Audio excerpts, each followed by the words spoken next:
Kirikou et la hyène noire.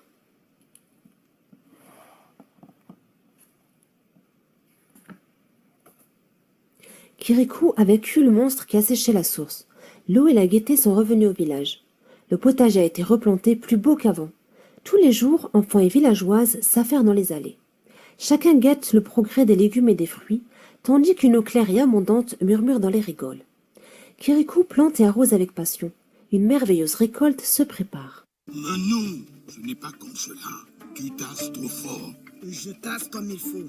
Notre jardin potager pousse bien. On a bien travaillé. Notre potager est détruit. Non! Mais un matin, on découvre avec horreur que le potager a été saccagé. Le village est désespéré. Qu'allons-nous devenir? Et qui a pu commettre un tel crime? Qui? C'est signé. C'est Karaba la sorcière. Déclare le vieillard, assis sous le baobab. Elle a pris tous nos guerriers. Et maintenant, elle nous affame. Arriverons-nous un jour à détruire ce monstre?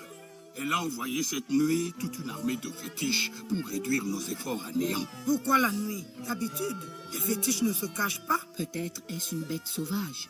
C'est Karaba, je vous dis. Il faut faire quelque chose. Nous allons replanter ce qui peut être sauvé. Les fétiches de Karaba ont détruit notre potager, répètent les villageois. Mais pourquoi sont-ils venus de nuit? Au cas où ce seraient des bêtes, on dresse des palissades autour du terrain. Car sans attendre, le potager est vaillamment remis en ordre et replanté. Et on décide de monter la garde à tour de rôle toute la nuit. Mais non, ce n'est pas comme cela. Tu ne frappes pas assez droit.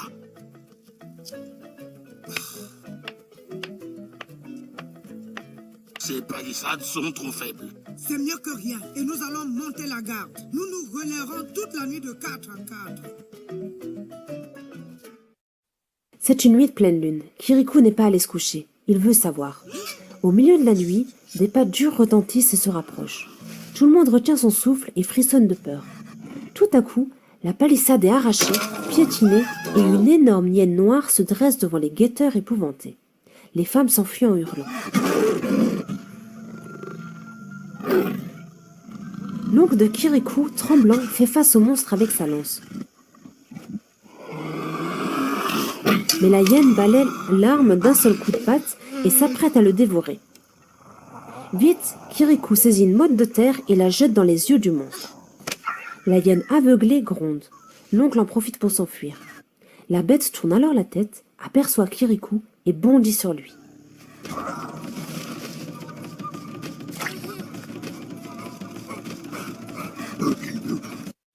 Kirikou détale l'animal à ses trousses. Il zigzague autour des plantes et des arbres. Mais la bête acharnée se rapproche toujours. Il me faut un petit trou où me réfugier. Ou bien je suis perdue. Ah, là-bas. Kirikou se réfugie dans la cavité d'un vieil arbre. La hyène enfonce brutalement sa tête dans le trou. Seul son museau passe, mais il touche presque Kirikou qui se recroqueville pour se faire encore plus petit qu'il n'est. Quelle horreur! Le monstre grogne de manière effrayante, montrant ses crocs redoutables. Et il sent terriblement mauvais. Je ne peux plus bouger. Et elle pue en plus. Je suis coincée. Kirikou, coincé, lève la tête et aperçoit des étoiles. Le tronc est creux. Le ciel. Le tronc est creux. Bon, je vais faire de l'escalade.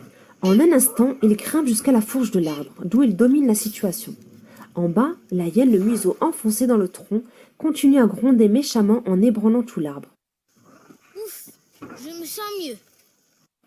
En haut, un nid d'abeilles se balance à une branche. Les abeilles dorment, mais ce bruit et ces secousses risquent de les réveiller. Une ruche. Les abeilles vont se réveiller. Si la hyène continue, la ruche risque même de me tomber dessus.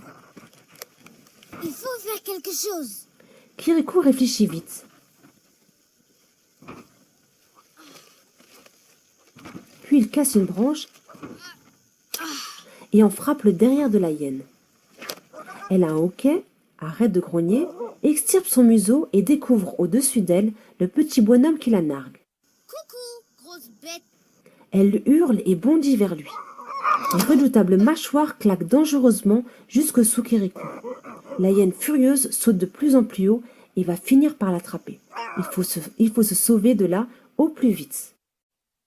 Kirikou grimpe plus haut encore. Avec la branche coupée, il parvient à détacher le nid d'abeilles, qui tombe et se brise sur la tête de la hyène. Les abeilles sont maintenant bien réveillées et de très mauvaise humeur. Elles se mettent à piquer la hyène. La bête s'enfuit au loin, criant cette fois de douleur, poursuivie par l'essaim en fureur. Le lendemain, le village réuni discute de l'événement avec passion. Il n'y a plus de mystère. Le destructeur n'était pas Karaba, mais la hyène noire.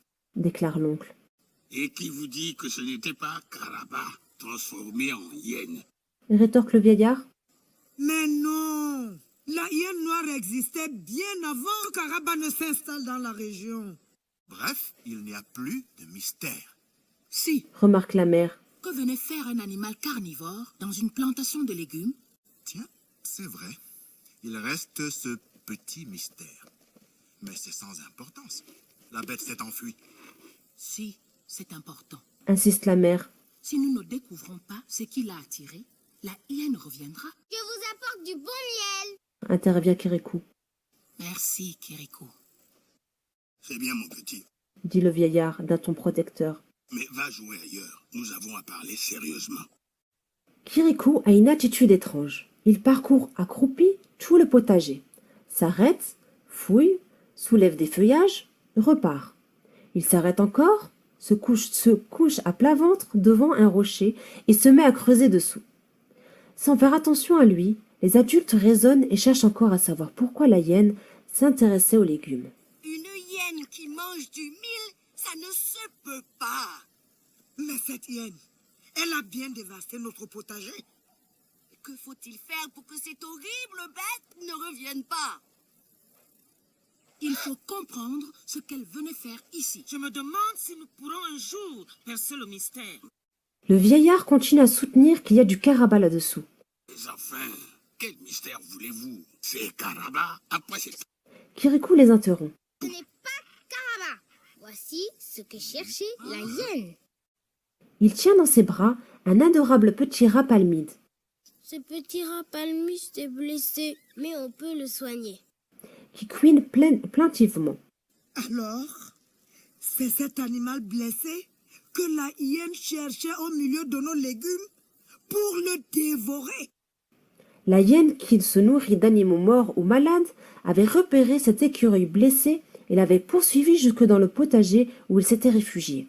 La hyène l'a poursuivi jusqu'ici, mais le petit animal a su lui échapper et se cacher.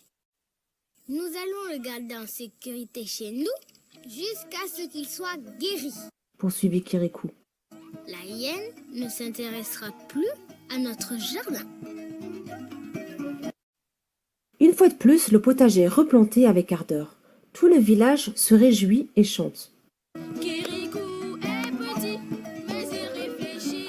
Kirikou est petit, mais il réfléchit. Kirikou se démène, tant pis pour la hyène. Kirikou se démène, tant pis pour la hyène, tant pis pour la hyène. Kirikou n'est pas grand, mais il est vaillant. Mais il est vaillant. Vaillant. Il est petit là, vraiment.